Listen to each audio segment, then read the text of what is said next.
Hi guys, welcome to my channel where we talk about everything from tech to films and all the fun stuff in between.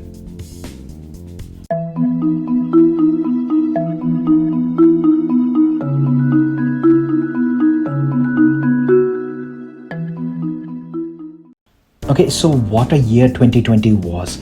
It gave us the biggest pandemic that humans have ever seen this side of the century. But advancements in technology never stopped, especially at Apple. I mean, if you see, 2020 was their biggest year filled with product launch after product launch, especially in the second half, which kicked off with the excellent iPad Air 4. We just marveled at its pro features, and just before we could take a deep breath, we had 4 new iPhone models with all new designs. Usually, it ends there, but not for Apple. And then we got a serious game changer in the form of the M1 MacBooks. As that one more thing.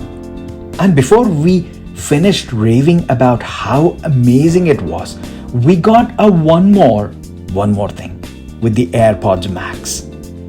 So wow, virus or no virus, technology advancements didn't just stop.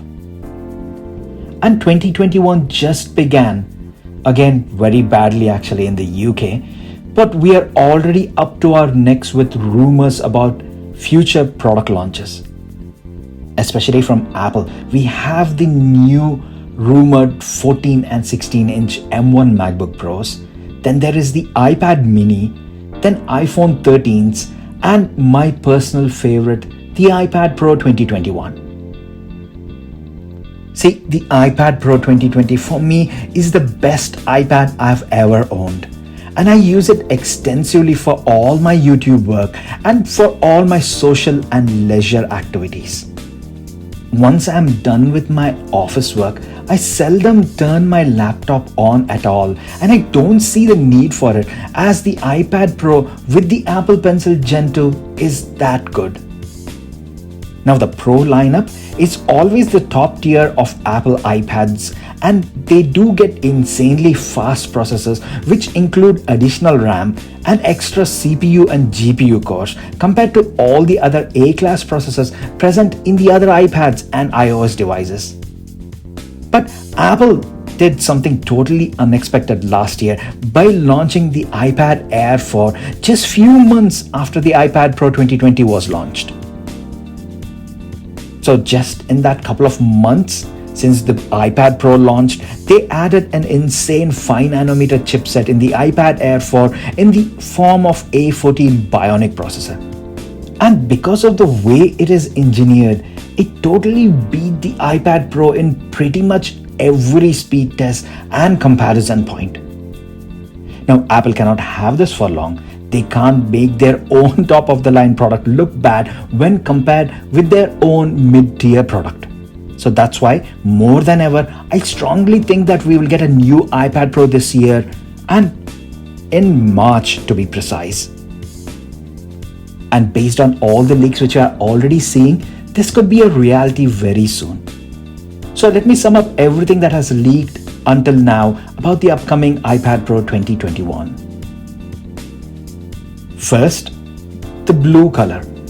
Of course, last year, thankfully it was a decent shade of the color palette which became the signature color of the year, and that was blue, unlike the strange green shade from 2019. And the iPad Pro getting this cooler blue shade is totally welcome. Apple actually gets their colors to the point, and I'm super excited to see how that will look in person. I'm also seriously hoping that we get a red shade as well, supporting the COVID cause as we are still back to square one at the moment. Next, the processor. There were rumors that the M1 processor, which is in the recent MacBooks, might make its way to the iPad Pros. The full 8-core GPU version. This will be so cool as we all know what kind of a serious performer that M1 processor is. Personally, I think we will get a super efficient chip similar to the M1 processor, but Apple will probably stick with the A numbering series. I don't think Apple would want to mix their laptops and iPad lineups, so it would be most likely the A14Z chip with probably 8 gigs of RAM. This seriously would push the iPad Pro straight back to the top without an iota of doubt.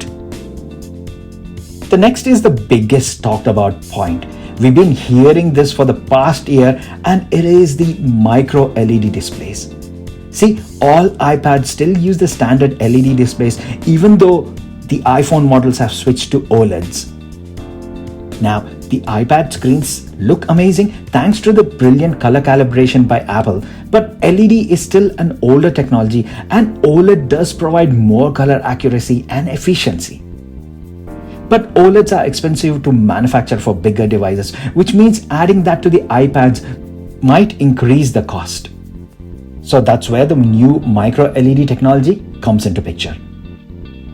Without dwelling too much into the science behind it, for us consumers, micro LEDs provide better color contrast with deeper blacks and decent color saturation similar to OLEDs. And they're also super efficient, which means they will draw less battery. So everyone from Sony to Samsung are racing to be the first one to mass produce micro LEDs.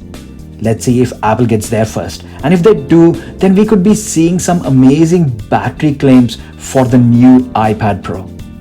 Similar to the M1 MacBooks, we could see nearly double the battery life of what the current iPads offer.